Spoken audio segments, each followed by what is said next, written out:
A'udzubillahi minasyaitonirrajim. Aku berlindung kepada Allah dari godaan syaitan yang terkutuk.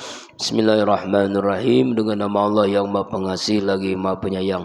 Surah Al-Baqarah ayat kedua 120 sampai 126. Walan tarda, dan tidak akan ridha, tidak akan rela, ankal yahudu, kepadamu ya Muhammad, orang-orang Yahudi, ya, orang-orang yang beragama Yahudi, wan nasara, dan orang-orang yang beragama Nasrani, yaitu orang yang beragama Kristen, ya. Hatta tattabi'a millatahum, sehingga kamu hai Muhammad mengikuti agama mereka. Ya, dinahum, millah itu artinya dinah, yaitu agama mereka dalam tafsir Jalalain. Qul, katakanlah ya Muhammad, inna hudallahi wal huda, sesungguhnya petunjuk Allah itulah sebenar-benarnya petunjuk. Apa maksudnya? Inna hudallah ay il-Islam, petunjuk Allah, agama Islam itu adalah agama yang benar-benar menjadikan petunjuk yang sesungguh-sungguhnya, ya, ya, wa ma indahu dolalan, selain itu adalah sesat. Selain agama Islam hanyalah kesesatan, dolalan. Nah, dalam tafsir Ibnu Katsir, wala taba'ta ahwahum, dan jika kamu ya menginginkan mereka, Nabi Muhammad, maksudnya di sini ditujukan kepada Nabi Muhammad, menginginkan, ya, menginginkan supaya apa yang dianjurkan, apa yang disampaikan, lamnya lam qasam, allati yad'unaka ilaiha fardan, yaitu yang mengajak Nabi Muhammad kepada orang-orang Yahudi atau orang Nasrani, ya, ba'dalladzi ja'aka minal ilmi, setelah apa yang datang kepada ya Muhammad dari wahyu, maksudnya al ilmi minal wahyi, minal ilmi minal wahyi, dari wahyu, minallah, dari Allah, malaka minallah, yang tidak ada bagimu ya dari Allah, mi waliyin, pelindung, wala nasir, dan juga penolong. Tidak ada yang yahfazuka, yang menjagamu Muhammad, dan juga yang mencegahmu, maksudnya yang akan menghindarmu dari segala kemudorotan. Nah, itu terjemahnya. Mari kita lihat tafsirnya, ya. Allah Subhanahu wa taala menjelaskan di ayat ini lan bertemu fi'il mudhari, artinya sedang hari ini saat Nabi Muhammad sampai kiamat, orang-orang Yahudi, orang-orang Nasrani tidak akan mengikuti Nabi Muhammad, ya, ya, tidak akan rela, ya, tidak akan senang orang Yahudi itu mengikuti agama Nabi Muhammad, tidak mungkin, ya, tidak rela. Ya, awalnya asbabun nuzulnya kalau kita lihat menurut Ibnu Abbas, orang Yahudi di Madinah, orang Nasrani Najran mengharapkan Rasulullah itu sholatnya menghadap Baitul Maqdis kembali, ya, ya, menghadap, padahal, ya, Allah sudah memerintahkan Rasulullah untuk menghadap Ka'bah Baitullah. Nah, ini mereka ini putus asa, mereka ingin Nabi Muhammad mengikuti agama mereka, sama dengan umatnya kita nih. Orang Yahudi, orang Nasrani tidak akan rela sehingga kita mengikuti aturan agama mereka dengan berbagai cara, mulai dari olahraga, mulai dari pakaian, dari cara berkeluarga, berumah tangga, berpolitik, berekonomi, berbudaya, semuanya agar umat Islam mengikuti cara-cara orang Yahudi, cara-cara orang Nasrani dengan berbagai cara. Ya, jadi orang Yahudi itu tidak akan rela, tidak akan ridho sehingga umat Islam mengikuti mereka hatta tattabi'a millatahum, sehingga ya Yahudi, ya orang-orang Nasrani menginginkan agar kita Rasulullah dan kita umatnya mengikuti agama, aturan mereka. Sekarang terjadi kan aturan dalam berbagai bidang. Banyak umat Islam tanpa sadar sudah mengikuti aturan-aturan orang Yahudi, aturan-aturan orang Nasrani. Karena itu ya dilanjutkan ayat ini, qul, katakan oleh Muhammad, inna hudallahi wal huda, sesungguhnya petunjuk Allah itulah sebenar-benarnya petunjuk. Sesungguhnya Islam itu sebenarnya benar petunjuk. Ya, ad-dinul Islam. Maka jelaskan yang dimaksud dengan petunjuk sini adalah al-Islam, agama Islam. Sebenar-benarnya petunjuk. Selain Islam itu bukan hidayah, itu kesesatan. Ya, ahwa'ahum. Jadi semua yang selain Islam itu adalah agama yang sesat. Kita harus yakin itu, seyakin-yakinnya. Seluruh agama selain Islam adalah agama yang sesat, agama buatan iblis setan, lalu dijerumuskan manusia untuk mengikuti agama mereka, Yahudi, Nasrani. Ini sering kita baca kan, berulang-ulang dalam surah Al-Fatihah. Siratal ladzina an'amta 'alaihim ghairil maghdubi 'alaihim waladdallin. Al-maghdub itu Yahudi, dolin itu Nasrani. Yahudi dan Kristen, dolin yang dibenci dan yang tersesat. Itu kita selalu baca tuh. Jadi bukan jalan agama Yahudi dan bukan jalan agama Nasrani. Ya, jadi ayat ini kita harus yakin seyakin-yakinnya. Makanya kenapa orang-orang Yahudi, Nasrani, bagaimana umat Islam itu mengikuti aturan-aturan mereka dengan berbagai cara. Ya kan? La tazalu ta'ifatu min ummati yuqatiluna 'alal haqq zahirin wa la yadurruhum man khalafahum hatta ya'ti amrullah. Dalam sebuah hadis Rasul menjelaskan, nanti ada suatu kelompok umatku yang terus berjuang memegang teguh kebenaran, di mana orang-orang menentang mereka tidak dapat memberikan mudarat kepada mereka sehingga datang perintah keputusan Allah terhadap apa yang mereka lakukan. Ya. Kemudian ayat ini, wala nittaba'ta ahwahum, dan jika kamu mengikuti hawa nafsu mereka, hawa nafsu ba'dal ladzi ja'aka minal ilmi, setelah datang kepada Muhammad wahyu Allah. Jadi kalau nih seandainya Nabi Muhammad mengikuti orang Yahudi, orang Nasrani, atau umatnya kita ini mengikuti orang Yahudi Nasrani, malaka minallahi mi wali wala nasir, maka tidak ada bagimu ya Muhammad dari Allah pelindung dan penolong, penjaga, wala min waliin itu yahfazu, bisa menolongmu, wala nasir, dan tidak ada yang bisa menolongmu, melindungimu. Enggak ada tuh. Kalau misalnya umat Islam mengikuti Yahudi, umat Islam mengikuti Nasrani, maka ya tidak akan Allah menolong, Allah melindungi di dunia atau di akhirat. Tidak akan. Kita memohon pertolongan Allah tidak akan dapat. Memohon perlindungan Allah tidak akan mendapatkan. Ya, mi waliyu wala nasir. Tidak ada yang bisa menolong, tidak ada yang bisa melindungi. Ya, nauzubillahi min zalik.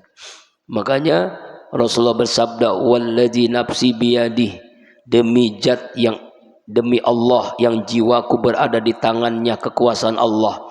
Ya, la yasma'u bi ahadun min hajil ummah yahudiyan wala nasraniyan summa la yu'minu bi illa dakhalan nar.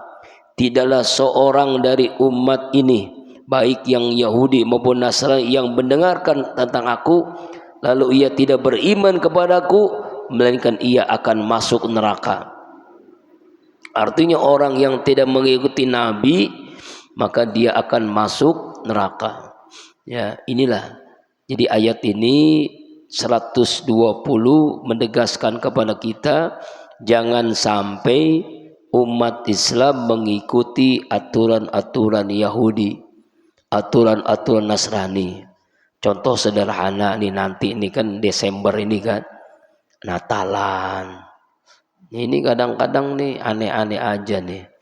Nih di negeri Konoha tuh ada menterinya kata mau mengadakan Natal bersama. Aduh, selamat Natal saja itu hukumnya haram.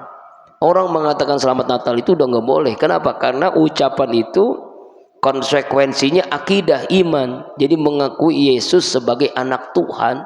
Selamat Natal, selamat bahwa Yesus itu sebagai anak Tuhan. Makanya nggak boleh itu. Itu hal yang sederhana, apalagi mengikuti misalnya mengadakan Natal bersama. Nauzubillahi min zalik. Ini persoalan akidah. Jawabannya jelas.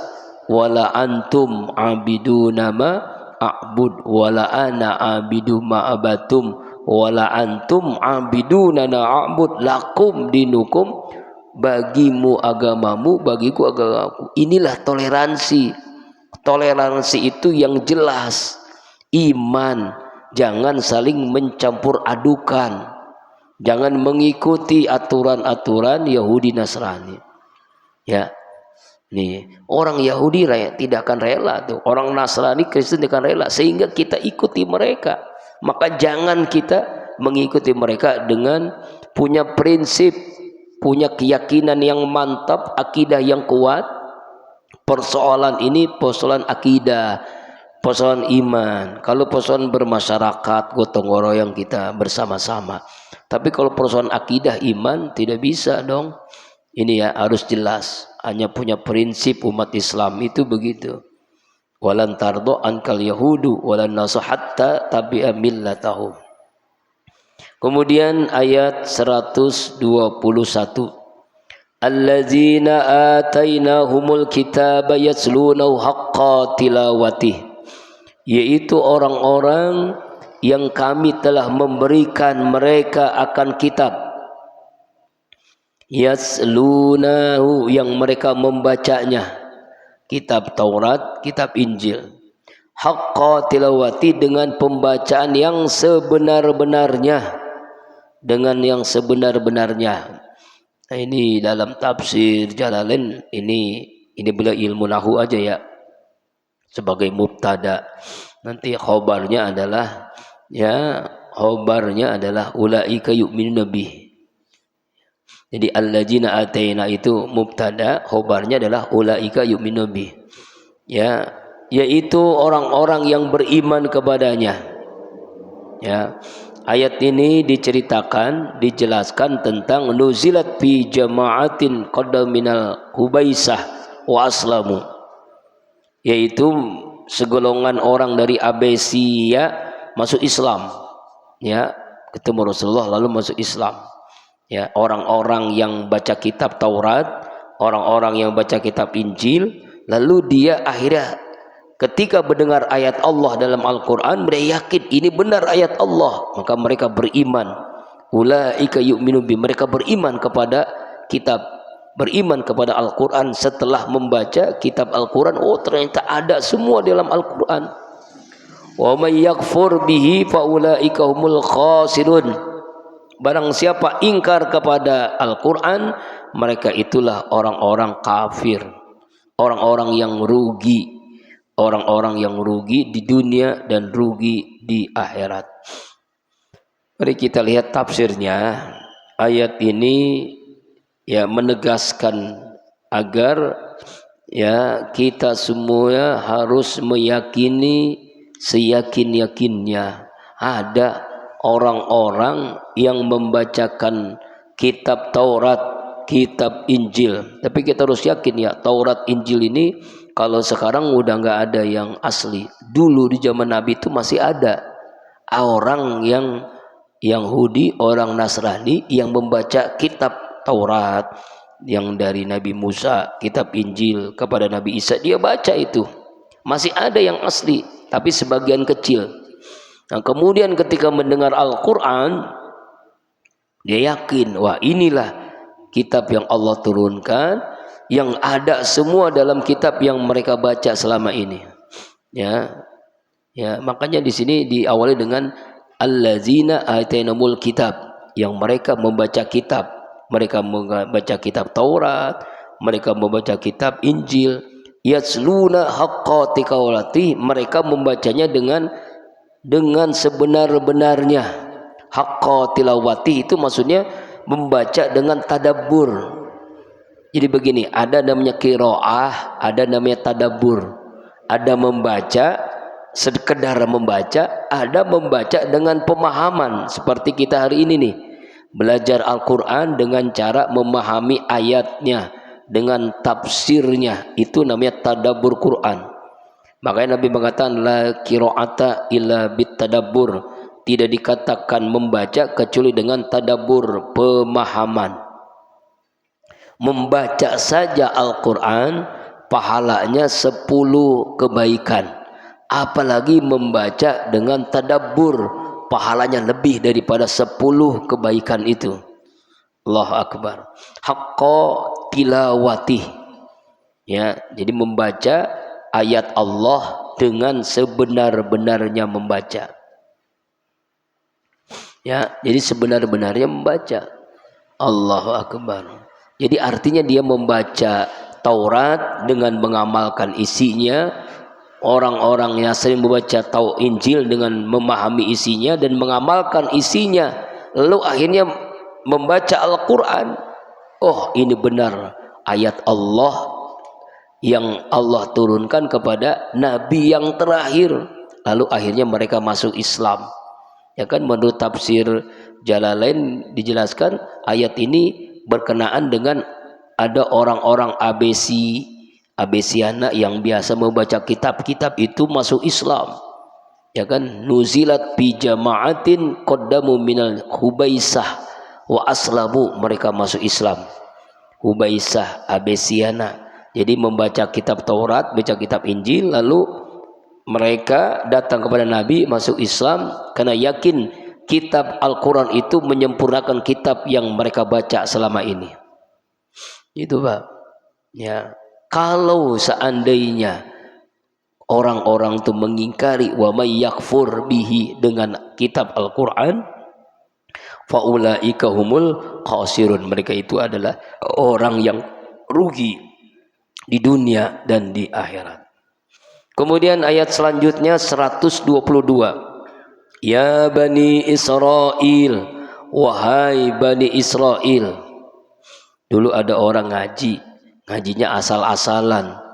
Ya, ayat yang dibaca ya Bani Israel. Dia mah dengernya gimana? Karena ngaji ngantuk gitu. Ya Bani Israel. Ya Bani Israel. Bani Israel.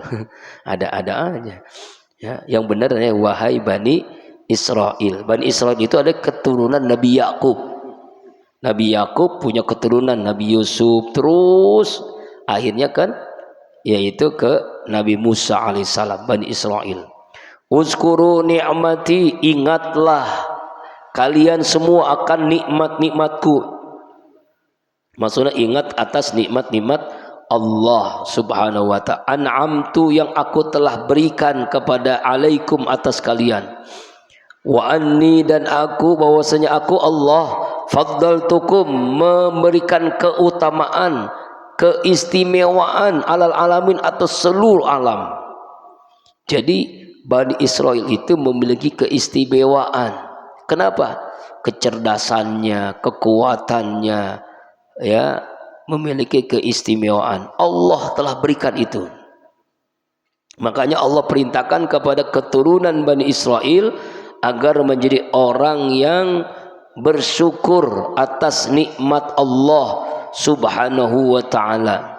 Nikmat yang Allah berikan kepada Bani Israel yang begitu banyaknya, nikmat-nikmat adanya kekuatan, adanya kecerdasan yang luar biasa, bahkan melebihi dibandingkan orang-orang di zaman itu.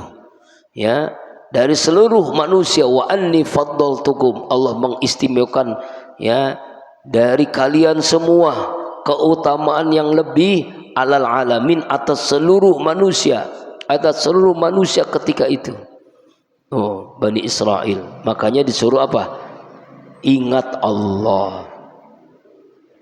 Wattaqu yauman, dan takutlah kalian pada suatu hari. Ya, la tajzi, tidak bisa membalas nafsun, seorang pun, an nafsin, kepada seorang yang lainnya, syai'an, sedikit pun, wala yuqbalu, dan tidak akan diterima minha, dari orang-orang kafir, adlun, tebusan, wala tanpuha, dan tidak bermanfaat, syafaatun, syafaat, pertolongan, walahum yunsurun, dan tidaklah mereka bisa ditolong. Apa maksud ayat ini? Ya, ini kan ayat masih kepada Bani Israel. Ya, disuruh takut kepada Allah. Takut kapan? Ketika nanti ya selesainya hancur alam semesta ini, kiamat, lalu kita dibangkitkan. Setelah dibangkitkan, kita dikumpulkan di padang mahsyar. Nah, disitulah apapun tidak akan berlaku kecuali ya diberikan oleh Allah. Ya, wattaqu artinya khafu, takutlah kalian pada hari yang orang lain tidak bisa menolong, tidak bisa menggantikan, tidak bisa tuh. Kalau orang sendiri, jangankan orang lain, seorang ayah tidak bisa menolong anaknya, seorang anak tidak bisa menolong ayahnya, seorang suami tidak bisa menolong istrinya, istri tidak menolong suaminya, apalagi orang lain. Keluarga saja tidak bisa menolong. Ya, kenapa? Nafsun an nafsin, seorang pun dengan seorang, sayan, sedikit pun, secuil pun, nanti ketika di padang mahsyar tidak ada yang bisa menolong, secuil pun nggak ada, Pak, sedikit pun nggak ada. Jadi seorang nafsi sendiri. Jangan begitu ya. Kita sebelum kiamat, sebelum dibangkitkan, sebelum dibalas di alam barzah, di alam kubur, itu kan sendiri-sendiri, nggak ada yang menemani. Walaupun seorang suami ketika waktu dulu ya sehidup semati janji, Neng, saya mah sehidup semati, saya janji akan menolongmu sehidup semati. Kalau udah mati, ya udah cari yang lagi, ya kan? Udah selesai, udah ada. Ya, jadi nggak ada kalau orang udah mati itu masuk ke kubur sama-sama mati, misal nggak bisa, sendiri-sendiri. Walaupun misal matinya bareng pun, ya liang lahata disatuin sama aja. Kalau di alam kuburnya tidak bisa menolong, nggak ketemu. Walaupun dekat banget kuburannya, disatuin nggak ketemu, Pak. Ya itu mah kan fisiknya, alam barzahnya kan sendiri-sendiri. Ya, nanti kalau masuk surga baru diketemukan. Kalau masuk neraka ditemuin sama-sama neraka. Nauzubillah. Maka mudah-mudahan kita, keluarga kita di dalam surga semuanya ya. Allahu Akbar. Di antara kenikmatan surga adalah kita diketemukan dengan ayah ibu kita, dengan kakek nenek kita, sampai terus sampai ke nabi-nabi ya, sampai terus kita ketemu tuh keluarga besar kita Itu di antara kenikmatan surga adalah itu. Tapi kalau orang yang masuk neraka, nafsun an nafsin syai'an wala yuqbalu, tidak diterima tebusannya, adlun tebusan, wala yantafu, tidak bermanfaat syafaatnya, syafaatnya pertolongan ada manfaat, walahum, dan tidak bisa ada yang nolong dari apa? Dari azab Allah. Ya, yang dimaksud walahum yunsorun adalah, kita lihat dalam tafsir Jalalain, tidak ada yang bisa menolong, yamnauna min ajabillah, yang mencegah dari azab Allah, yang mencegah dari neraka. Nggak ada yang bisa menolong, nggak ada bisa yang menolong, Pak. Itu sendiri-sendiri kita, ya Allah ya Rabbana. Itu yang dimaksud ayat 123. Kemudian ayat 124, wa ijibtala Ibrahima rabbuhu bikalimatin fatamahunna, dan ingatlah ketika Nabi Ibrahim telah diuji, Allah telah menguji Tuhannya. Jadi Allah telah menguji Nabi Ibrahim bikalimatin, dengan beberapa kalimat-kalimat, yaitu perintah Allah dan larangan-larangan Allah. Ya, perintah Allah dan larangan Allah. Fatamahunna, lalu Nabi Ibrahim menyempurnakannya, melaksanakan dengan sangat sempurna. Nabi Ibrahim itu apa saja? Mari kita lihat dalam tafsir penjelasan yang bahwa Nabi Ibrahim itu diuji oleh Allah dengan biawamiri wa nawahi, dengan perintah dan larangan Allah. Kemudian diantaranya adalah manasik haji, manasikun haji. Seluruh rangkaian ibadah haji itu adalah rangkaian ibadah yang dilakukan oleh Nabi Ibrahim. Tawaf, sa'i, melempar jumrah, itu semuanya kan dilakukan oleh Nabi Ibrahim. Wukuf di Arafah.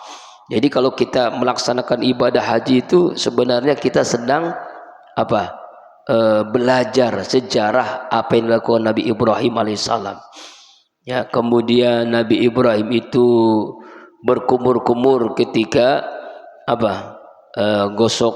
ketika berwudu, menghirup air ke hidung, al-intisak, memotong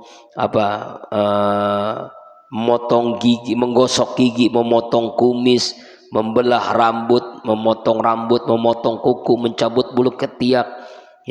Bahkan dalam hadis Rasulullah SAW, asrun minal fitrah, 10 perkara yang merupakan fitrah yang pernah diajarkan oleh Nabi Ibrahim alaihissalam. Pertama, qasus sarib, mencukur kumis. Wa ifa'ul lihyah, yang kedua memanjangkan jenggot. Cukur kumis, panjangkan jenggot, sunnah itu. Wasiwak, yang ketiga siwak, yaitu menggosok gigi, tapi yang lebih bagus dengan siwak. Nah ini nih, dengan siwak. Siwak, diteliti siwak itu menyehatkan. Bahkan ada dokter nggak mau gosok gigi lagi, dia pakai siwak terus. Saya begitu ke siwak. 70 pahalanya bagi orang setiap mau sholat pakai siwak.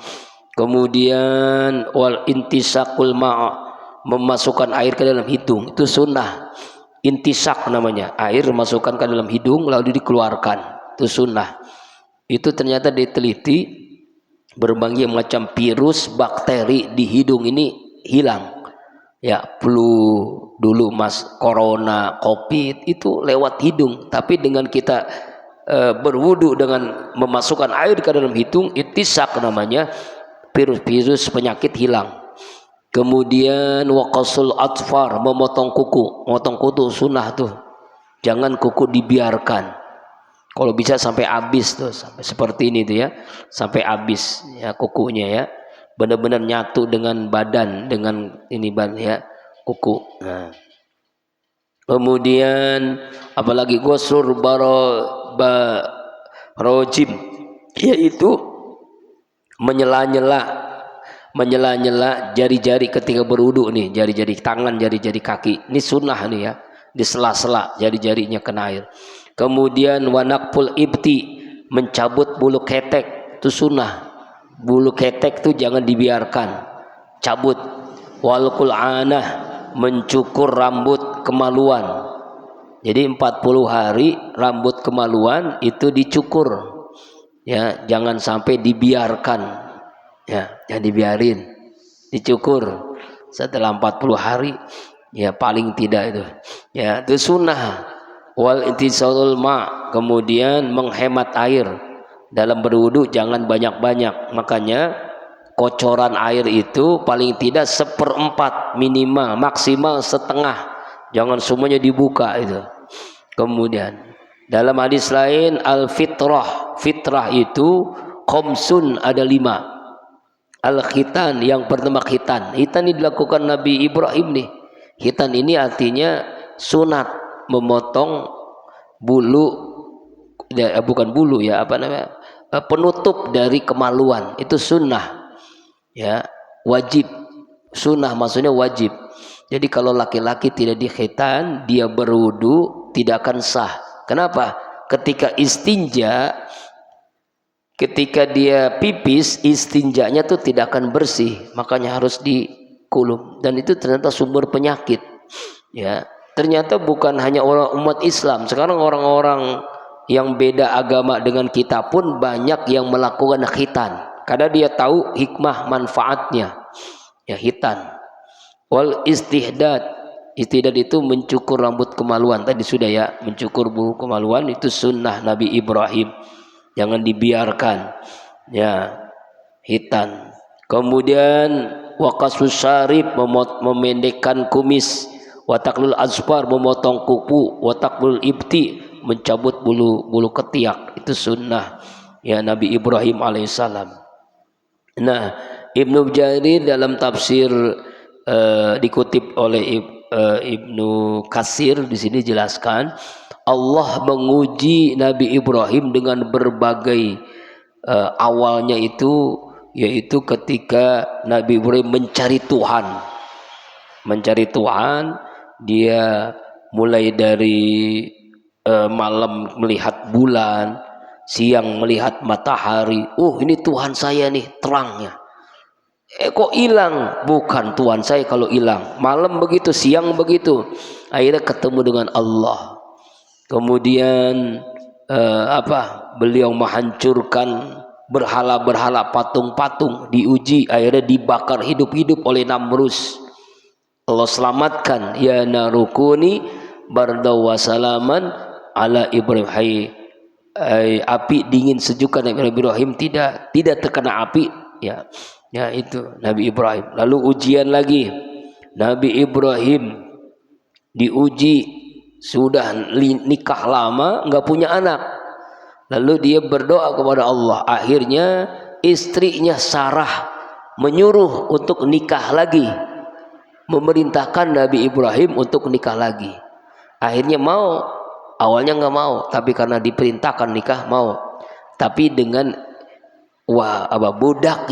budaknya Sarah, yaitu namanya Hajar, menikah. Nah, setelah menikah punya anak, tapi Allah uji, yaitu ujian lagi nih. Ujiannya apa? Ujian anaknya itu jangan sampai ada bersama-sama dengan anaknya Sarah, yaitu Ishak.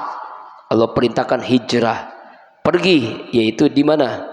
Di Palestina. Sedangkan Nabi Ibrahim ada di Mekah. Nabi Ibrahim ada di Palestina, lalu Ismail dan Hajar itu di Mekah, ya.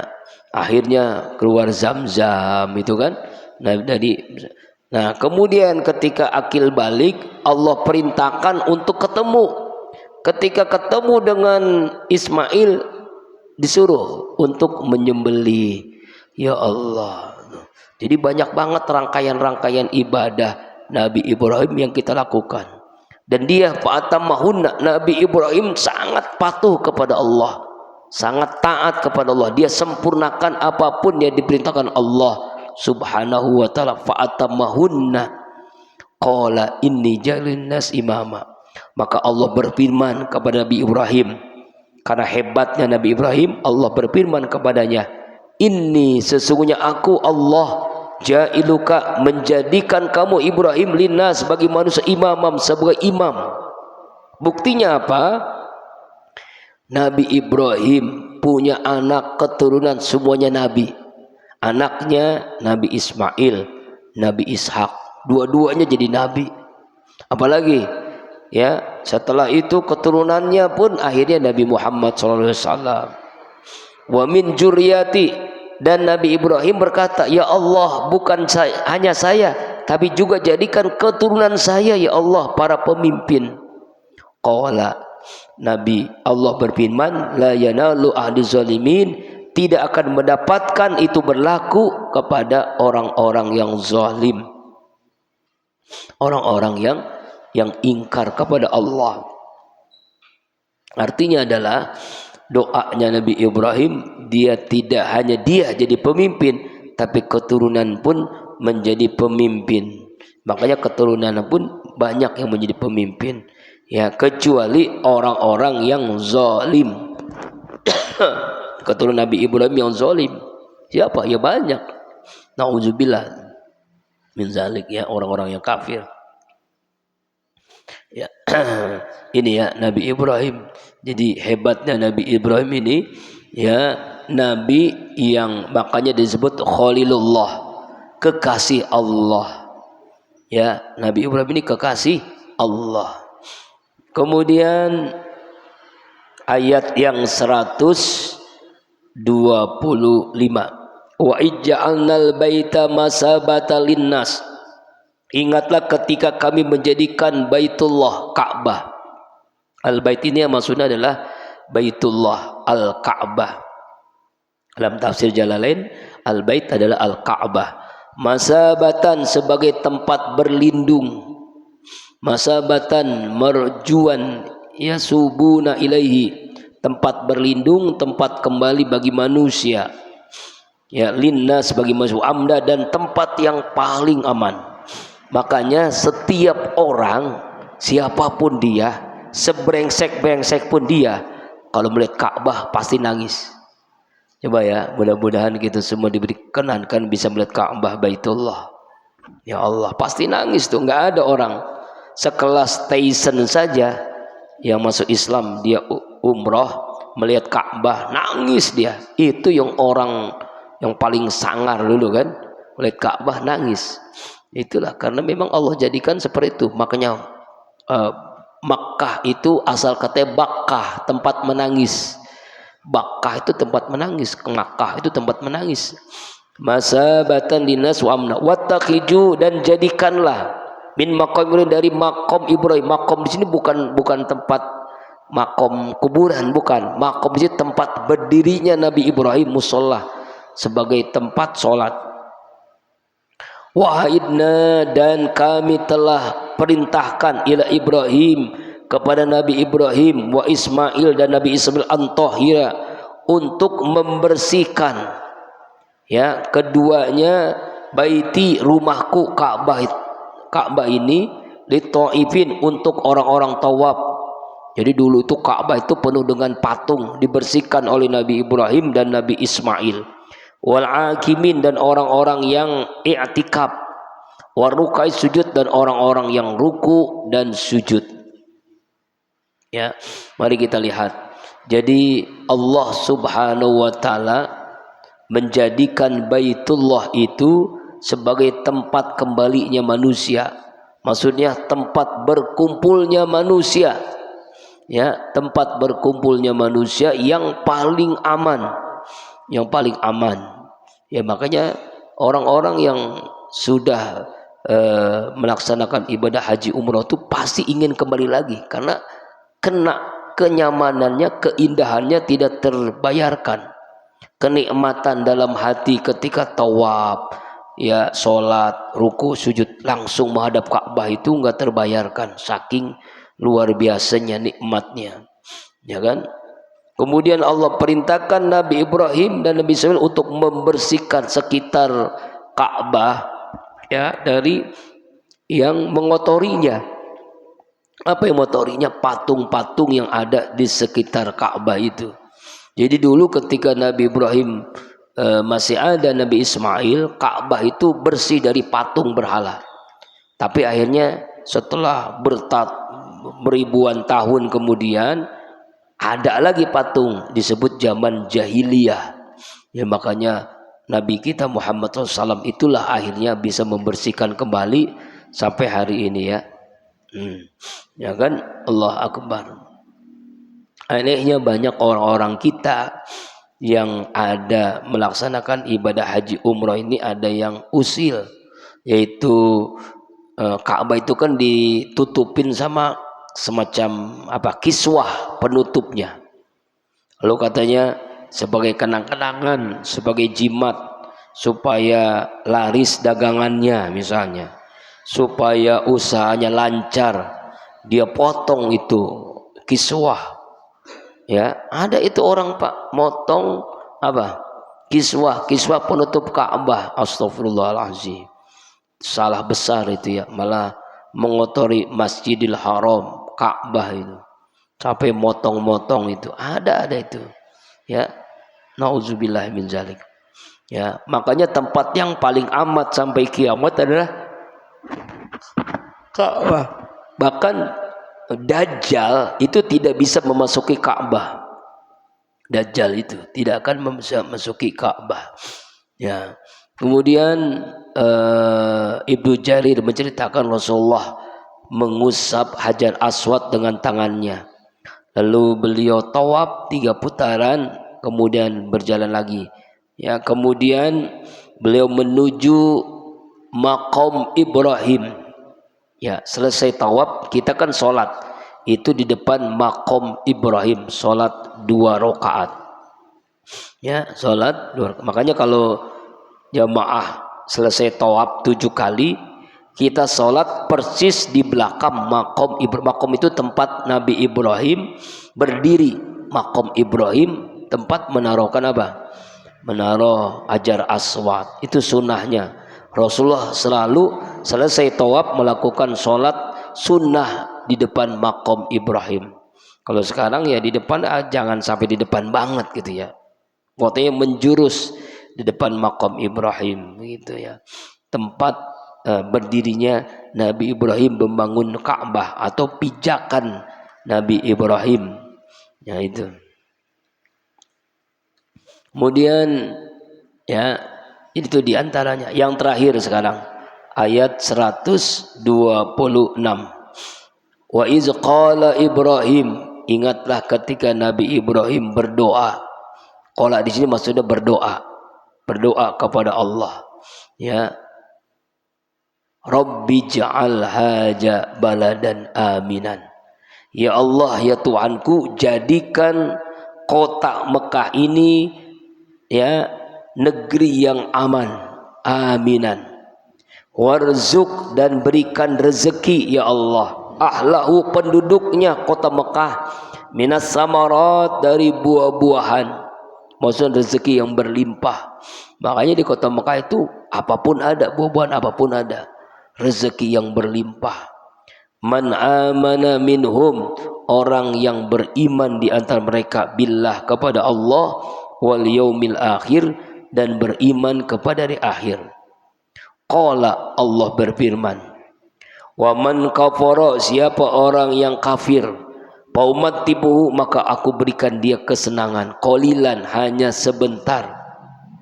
Summa ataruhu, kemudian akan aku paksakan ia ya di akhirat nanti, ila azabillah, masuk ke dalam azab neraka, azabin nar maksud, azab neraka, wa bisal masir, dan itulah seburuk-buruknya tempat kembali. Ya, inilah doa Nabi Ibrahim, doa agar menjadikan kota Mekah ini sebagai negeri yang aman. Dan negeri yang aman tidak boleh ada pertumpahan darah, tidak boleh binatang buruan dibunuh, tidak boleh dicabut kalau ada rumput ya di sana, nggak boleh itu Pak. Ya, itulah doanya terkabulkan sampai hari ini kan, doanya Nabi Ibrahim.